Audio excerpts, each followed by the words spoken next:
Are you stuck in a bad relationship? Maybe you're looking for ways to fix your relationship.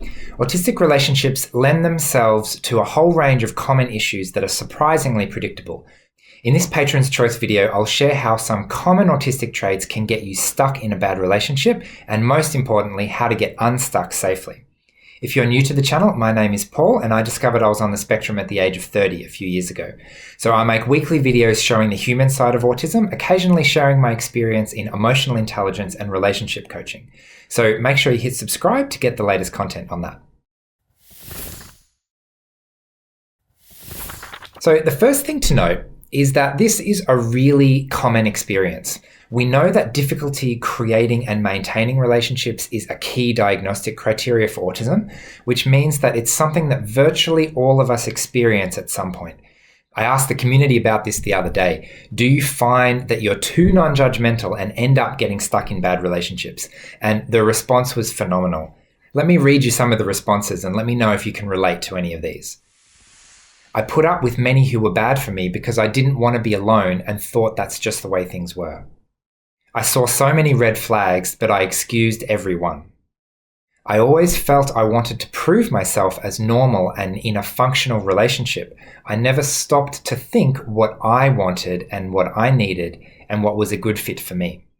I'm definitely one who has blamed myself too much and forgiven others too often. Now I've been learning to set better boundaries and be more discerning. Or this one that really sums it up. We doubt our own judgments for the sake of being nice. Who's ever had the following thought? He, she, they is such a sometimes, but I'm sure I can manage it, and maybe they're just mentally unwell and need someone to show the love they need to get better. Besides, who else is going to want me anytime soon if I leave now? I don't want to be lonely and disappointed again, so I'll give this a few more weeks to see how it goes. And then X amount of weeks, months, years later, boom, we're stuck in a codependent narcissistic abuse relationship. So the first common autistic trait that gets us into trouble is being too non-judgmental. We want to connect and find friends and romantic partners and all of those things, but often being too accepting to everyone rather than discerning about which relationships are good and which ones we should get out of. So one issue is that we tend to be too trusting. We take things literally, we take things at face value, we give people the benefit of the doubt, and just in general feel as though it's a good thing to trust somebody.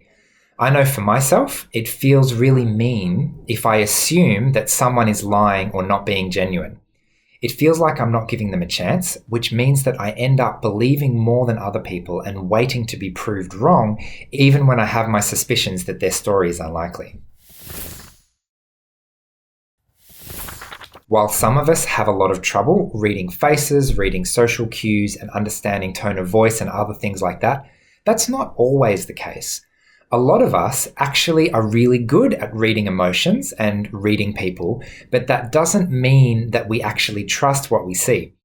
If I get a bad feeling about someone, I will often ignore it because I don't have the evidence to back it up. Again, it doesn't seem like everything's okay, but I will still give them the benefit of the doubt and won't act on my suspicions. I've spent my whole life wishing that other people wouldn't judge me, and I get really angry when they jump to conclusions before they even know me. I feel like that's one of the biggest barriers to trying to form a relationship. So with that in mind, it feels hypocritical to judge someone else before I know them. And this is an example of black and white all or nothing thinking. I feel like if I judge someone even a little bit, that makes me the asshole. In reality, we have to judge people. We have to tell the difference between friend and foe. We have to tell the difference between a safe person and an unsafe person, and everything in between. From when I was really little, I was taught that my failure in relationships was my fault. I was taught that I needed to change and become more acceptable, right? Behave more acceptably, so that other people would want to spend time with me. This wasn't always explicit, but the reaction I got from other people was usually something like, oh, well, if you're going to do that, it's no wonder people don't want to talk to you. If you're going to monologue about your special interest and not notice when someone else is not interested, of course no one's going to want to talk to you. Of course you're not going to get invited to birthday parties. There was a lot of self-blame there. I thought it was my fault and I thought I had to fix it. And that led me to constantly question my own judgment. Is this appropriate? Should I be doing something else? The people around me were always right. I let anyone criticize me, regardless of their knowledge or social status, because I was always wrong. I think this is probably one of the reasons that so many of us question our own judgment and fail to act when something is wrong. In my head, when something doesn't add up, I automatically think there must be a reason, I just don't know what it is yet. Unfortunately, this is a self-fulfilling prophecy because if I never trust my own judgment, then my judgment never gets better. This is actually one of the core components in my emotional intelligence course. Learning how to judge and then validating if your judgment is correct. This kind of guessing and practice is what allows us to get better at guessing and improve over time so that we can actually learn to trust our judgments rather than imagining that we're always wrong.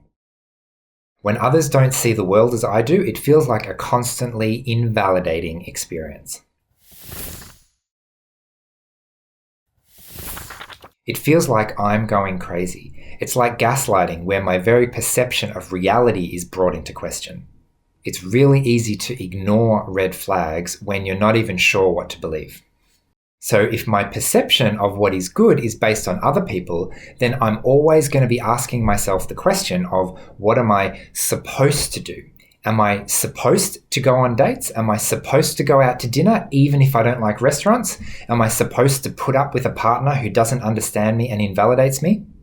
When your whole life has felt like this kind of experience, it's easy to forget to ask the question of, what do I actually want? Another big aspect is struggling to believe that there's somebody out there who actually wants me. I don't want to be alone. We all need some degree of social contact and connection. If it feels like no one will accept me, then when I finally meet someone who is interested in me, well, that's it. They tick all the boxes, right? What else is there? Of course I'm going to put up with bad behavior. If someone is generous enough to want to be with me, surely I should do everything possible to stay with them, right?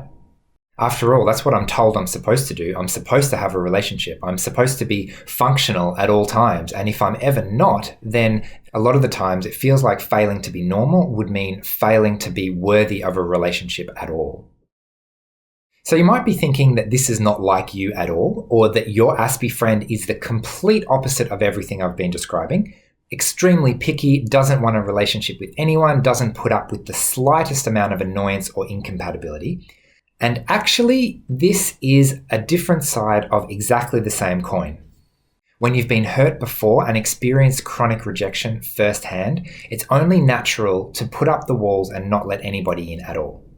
This looks like setting unrealistically high standards, narrowing the range of people that you're even going to consider until it's so small that no one would ever be able to meet that criteria. The thing is that friends and relationships is not some kind of optional extra in life. We all need some degree of social connection and intimacy just to stay sane, let alone have good mental and emotional health. Some people feel like they've failed so many times that they can't be trusted to make a decision, and staying single is by far the safest option. When we can't manage our own boundaries and other people keep hurting us, it can also feel like the only viable option. The good news, though, is that it's not so black and white. It is possible to get better at managing your own boundaries so that others actually have a chance of meeting them. When we're actually in a relationship, it's really easy to feel helpless and end up just blaming the other person.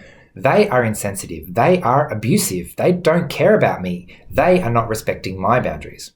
Fortunately, the good news is that we usually have more control than we think, even when we do feel powerless. Most relationship dynamics are patterns that we've fallen into unconsciously, which means that by recognizing them, it's usually possible to make a different decision and choose a new path. Ironically, the first step is often to put your own needs first and learn how to set and protect your own personal boundaries. This is a really big shift for a lot of us. I was used to thinking that I had to earn my right to be in a relationship, right? To have a friend, to have a partner. And what that usually looked like is that I would put their needs first. What I've learned since then is that simply always being there for someone is not a real friendship. It's a one-way relationship, one where I care for the other person but don't receive very much in return. To create a strong reciprocal relationship is much harder and requires learning how to put your own needs first and ask for help. right? It's easy to care too much, be too empathic, be too understanding, too accepting, or in this case, too non-judgmental. These things feel like loving someone, but they do not create a strong and lasting relationship. One-sided relationships are inherently unbalanced, and I know I've experienced this many times in the past where I thought everything was going well until I needed help, and then suddenly everything fell apart. It almost sounds too simple, but one of the best ways to get other people to respect your boundaries is for you to take them seriously yourself. How we treat ourselves plays a big role in how other people think they should treat us too. When we talk about safety, perhaps it's helpful to first talk about what's not safe. In this case, there are two more or less equally terrible options. Option 1, stay and do nothing. Option 2, suddenly snap and decide to sever everything completely overnight. Again, these are two sides of the same coin. If you stay in a bad relationship long enough, eventually the temptation to snap and leave everything is going to get stronger and stronger. If it feels like these are your only two options, that's because of black and white binary thinking. It is possible to both actively do things to make the relationship better, and it's also possible to actively prepare to leave so that you don't need to make a rash decision overnight.